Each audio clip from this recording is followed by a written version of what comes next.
When did you find out that someone in your family is evil? Asterisk when my 11-year-old cousin got cancer. Her mom and boyfriend were shooting up her pain medicine. My cousin was in so much pain, she told her doctors. That's when the doctors stopped giving her mom a prescription and the nurses dispensed her pain meds at the hospital. Unfortunately, they could not keep track of medication while at home, so they reported it. CPS removed her. She died shortly after in foster care. Parents were never charged. When I found out my aunt divorced because my uncle was molesting their teen daughter. I had a similar situation where my great-aunt discovered that her husband had molested their daughter 15 years prior. Except she shot him twice in the face, and my grandmother and grandfather helped her get rid of the body. She hasn't been caught and is now 72. Not my side of the family, but more like a cousin's cousin from her dad's side. The aunt knew her child's father was molesting their teen daughter and took his side instead of her daughter's. I believe he went to jail eventually for that. And of course, new boyfriends love being with women who have kids. From what I've sadly seen, that lady's kids pretty much hated any of mom's boyfriends for their reasons. I can only imagine what would happen in that house. CPS, police, all of that got involved every now and then, which is how the family found out. Still won't erase what happened to those kids, teens. The nightmare. I can't imagine my own mother turning on me for a man. Happens way too often in this world, and it saddens me so much. My wife has an uncle who was, I'm told, always terrible to his sister, wife's mom and mother. He had pretty much been cut out of the family most of his adult life.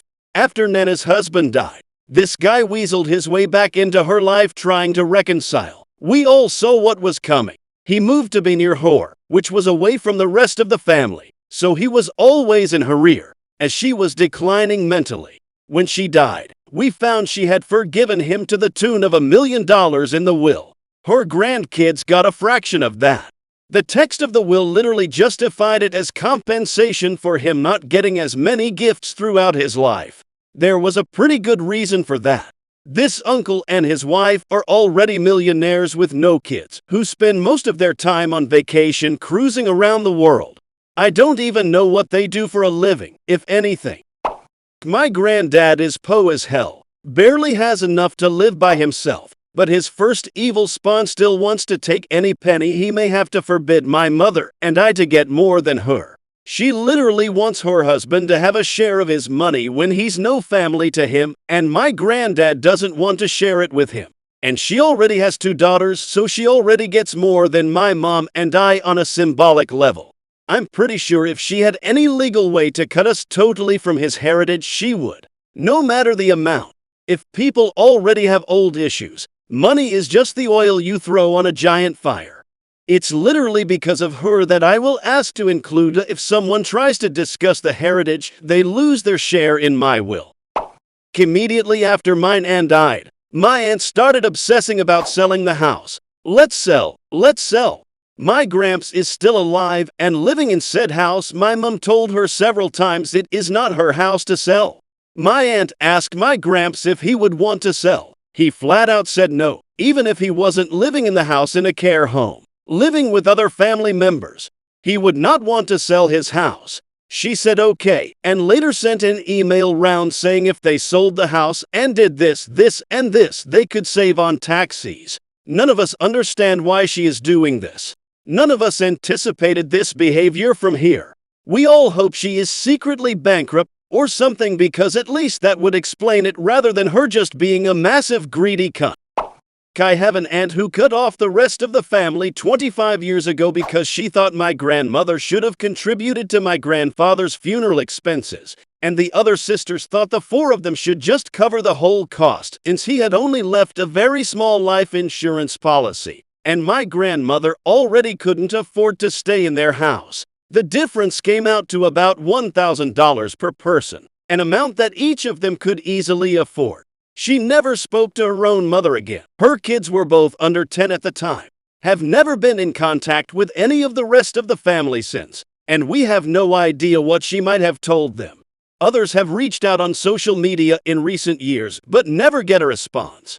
My mom managed to get her on the phone once when my grandmother had a stroke, and it looked like she might not make it out of the hospital. She said okay and hung up.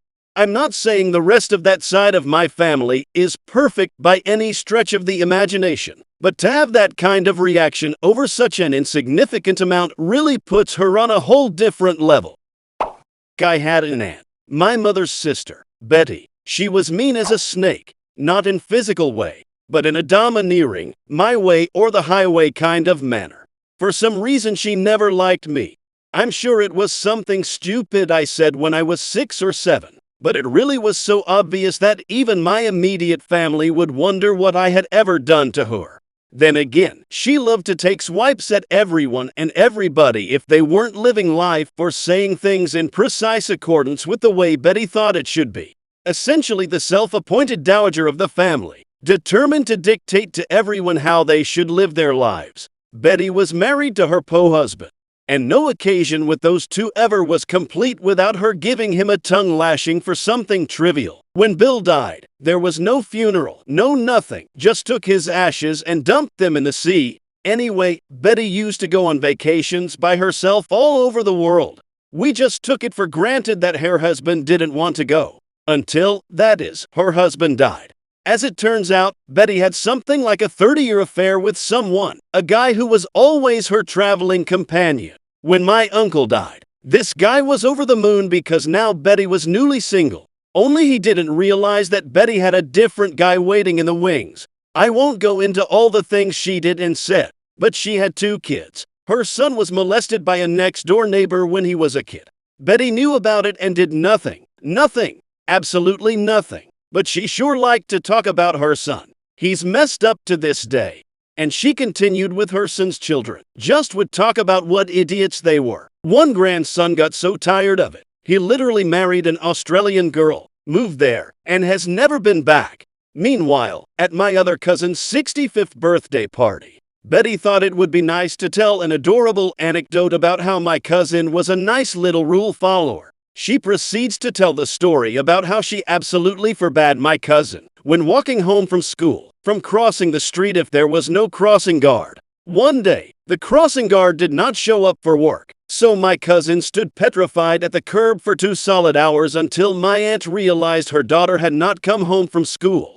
While Betty thought she was telling a story about her daughter, in truth she was telling a story about herself. So, yeah, no bank robberies. No torturing kittens or anything like that. Instead, a steady, relentless savaging of anyone near and dear to her in life. Not a reflective bone in her body either. Or else at some point, she might have thought of the damage she was doing. This woman sounds exactly like my husband's aunt. Toady, it's to the point I don't want to be at family gatherings anymore because she follows me around and talks trash. Of course it's when no one is around to hear it. I have so many stories about this psychotic woman, I could probably write a short novel. Thankfully she lives 3 hours away. She only comes up to visit her mother, my husband's grandma, on special occasions and holidays. It is story like this that at least I'm glad that I come from a very poor family, where my maternal grandparents basically left nothing when they Pee-wee took care of him. But being an old army, he didn't keep much belongings. My parents, and some of those good siblings, were paying together for their wake and funeral as well. I can already imagine some of those whole aunts or uncles ramming on our door asking for money or stuff if my maternal grandparents left anything at all. As for my father's side, same case but might be worse. My grandma's still with us, but one of the uncle is well known for asking my parent for money. So yeah, being po has its perk. My parents are doing quite well. Then me and my siblings are doing quite well as well. So likely not much issue. When I was a kid we finally got an answering machine because one of my dad's cousins wouldn't stop harassing us. My dad had one uncle he stayed in touch with. My great uncle Jim was a mess. Smoked like a chimney. Lived in a rundown little apartment, bordering a haunting. Lots of history of alcoholism, drug use, and he had been homeless several times in the past. But I remember him really caring about my dad, and really caring about us kids. He especially connected with my little brother. Always asked about school and stuff. When he passed lung cancer, Surprise, my dad took care of everything. I don't think he was the executor or anything. I think he was honestly one of the only family members who had it together enough to do it. As my dad says, that side of the family is all either drunk, dead, or crazy. So this cousin would not stop calling our house, asking for his share of the inheritance. But Jim lived in a pile of junk. He was barely making ends meet. There was no money. But this guy was convinced. It got so bad we got an answering machine old style with a real tape and were told to never answer the phone. Let the machine answer everything. Eventually that cousin died too. Whatever. I've only usually been able and willing to claim only small mementos from deceased family members, such as my aunt's Catholic catechism, my great-uncle's WWII guide to India, and one of 2 machetes he owned, some simple costume jewelry, and a wooden jewelry box, neither of them with monetary value from another aunt. And in Uncle's family Bible, my grandmother had a court jester musical clown and a drum that has porcelain hands. I claimed that. Never been greedy for things. Always asked for a simple keepsake. I guess it's a family thing, because I never remembered fights breaking out in extended family over a loved one's possessions after they died. Or if it happened, I wasn't told about it.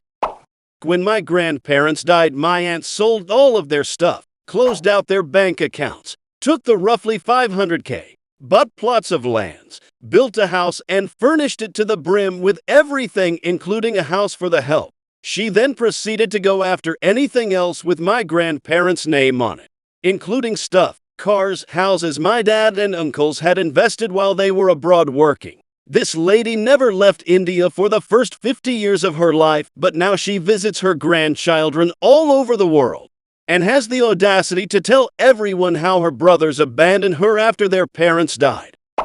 My aunt was similar after my father's death. First, she got another family member to call me days after his death to yell at me for not telling them he died. I had no way of contacting them, and I was barely 14. Then she kept asking for items that belonged to their father, instead of helping us clear out my dad's house. I gave those items to her brother because he was kind and deserving of them. And the worst thing she did was ask, why are we keeping his ashes?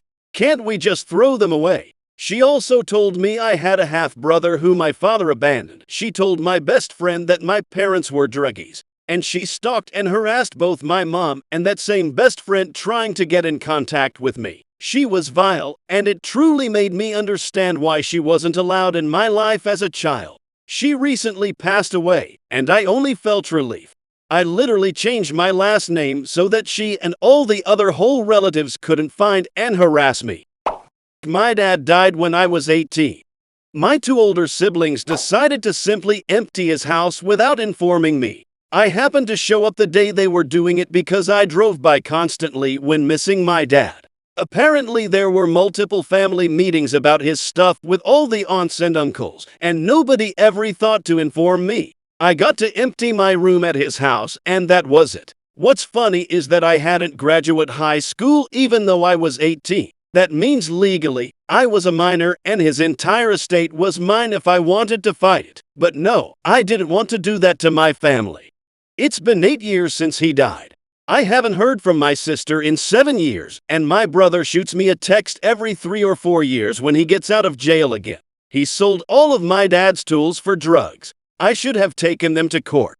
Oh, and I have 2 photos of my dad. That's it. My sister took all the photos. I need to track her down and convince her to hand them over so I can make copies. We had a non-family family member. All things considered, he was as close to me as my grandfather, and he acted like it. He died unexpectedly as a result from falling into a stream while on a walk. I remember my mother phoning me about it at roughly 6 p.m. at night and saying, I'm staying at his house tonight. I'm coming to yours tomorrow early and bringing you back here. Your father will stay here while I pick you up. I was a 3H drive away. I knew he didn't like his siblings and vice versa, but I didn't realize how bad it was.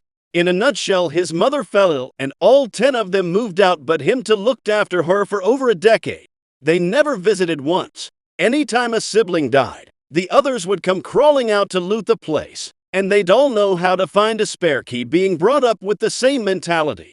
Lo and behold, 2 hours after the phone call, one turned up, next morning another while I was getting a lift. My mother and me spent 2 days cleaning out the house, and all these turned up wanting that antique or this antique for sentimental value. While another turned up asking for the mother's clothes, antique Victorian, worth a pretty penny. All of them assumed my mother was the benefactor, and when she said she wasn't just the executor, they all raised hell demanding to know who the benefactor was, as they wanted money. All she told them was the individual has chosen to remain anonymous, and I choose to respect that, with me having a leading grin on my face as I found out the first morning it was me. The last day we were cleaning things out, the one came back again trying to get the clothes, saying it was for sentimental reasons to remember the mother. These clothes were worth a small fortune. At that point, I had enough, and as we were leaving I told her I was the benefactor, and I very much appreciated these clothes had an unmeasurable sentimental value. This guy wasn't the cleanest by any means, but these clothes were pristine and protected in a plastic seal. I still remember her smile, and how her face lit up thinking she had pulled my heartstrings, which lasted about 30 seconds until I said so, with them being that dear to him and his mother, and with him being cremated and put in his same plot as your mother. I'm having all of them cremated with him bar one, which will wrap his urn and be buried with him next to his mother. She went mental and followed us as far as our car. I also just want to highlight, these are not nice people, and on the multiple times we talked to him in the past about will arrangement, his words were perfectly clear: my family don't get nothing, especially nothing of my mother's, and every goddamn time he'd shed a tear remember how they treated his mother. When he purposely excluded his 4-year-old son from a previous relationship from his wedding to his new spouse, deleted all photos of his son from his social media, and legally signed away all parental rights. He has since had 2 more kids with said new spouse. That is terrible, but a possible alternative could be worse. My cousin was about 3 when his parents divorced and his mom remarried. She didn't want him because he reminded her of his dad. His new dad hated him. They were mentally, emotionally, and physically to him the rest of his life. He committed suicide when he was 19. My son's father had 2 kids with his girlfriend after me. She signed away her rights to him because she wanted to get clean from drugs. She didn't. He left her due to her addiction and attempted to help her. All communication left open. She never visited her kids again to this day. No phone calls. Only once said she was going to see her daughter for her B-day and never showed up. Just continues to act like they don't exist. She walked right by them once when he was picking up my son, and the little girl remembers her mom and still cries for hair. The little boy was just a baby and doesn't remember hair. She went on to have another baby with new guy. I will never understand. I found out from my stepdad that my dad did this too. He left my mom for her childhood best friend and had another kid with her on top of her child from a previous relationship. When I was about 4, she gave him an ultimatum of having me in his life, or having his new family, and he picked them. No fighting, no attempt to compromise, just dropped me and stopped paying towards my child support. I would still see his mom every summer holidays, and we'd go on holiday for a week, until suddenly she stopped too. Turns out he'd told her she had to choose between me and them too, and she also chose them. My stepdad told me one night a few years ago, almost crying, hoping that I'd not felt like he treated me any different from his and my mom's kids. They've been together since I was 7, and I'm 26 this year. That man is more of a father than my biological dad will ever be. When I was around 10, I was on vacation to see family that just had new babies. I was supposed to stay with the other kids while most of the adults went into the other room to talk. They left 1 or 2 others with us to keep an eye on us. I heard arguing, and after a little while of listening in, I found out that my grandfather he's dead, a porn-addicted pedophile attracted to my older sister, about 17 at the time. He made disgusting drawings of her and posted them on the internet for others. The argument was about whether or not they should let him be around the kids. He only abused some of his children. Those he abused said no, and those he didn't abuse were playing devil's advocate. My grandmother defended my and my cousins and several other young women's rapist in court. I'm not related to her husband, much younger man that she married. When I was a teenager, I was very mentally unstable, and one day a nurse pulled my mother aside after my probably 10th mental institution stay and said I had signs of severe PTSD and trauma. I confessed what happened to me. I was in hospital care for about 6 months while reporting the case. My grandmother defended her husband instead of her grandchildren and the young women at their church. I'll probably never ever forgive her for that. My abuser eventually confessed guilty and was sentenced to up to 40 years in prison. The case was abhorrently disgusting, and despite finding tons of CP on his computer, my grandmother still stood by his side. I despise her to say the least. I thought she'd have our backs. I was dying of bacterial meningitis, not known just yet, and going into a coma at the hospital when my mother shows up and tries to keep them from putting me on life support. When my wife tried to say that it wasn't what I wanted, my mother hit her in the face and said I don't give about his wishes, to which she was arrested. After I somehow survived, I asked my mother for a simple apology for hitting my wife.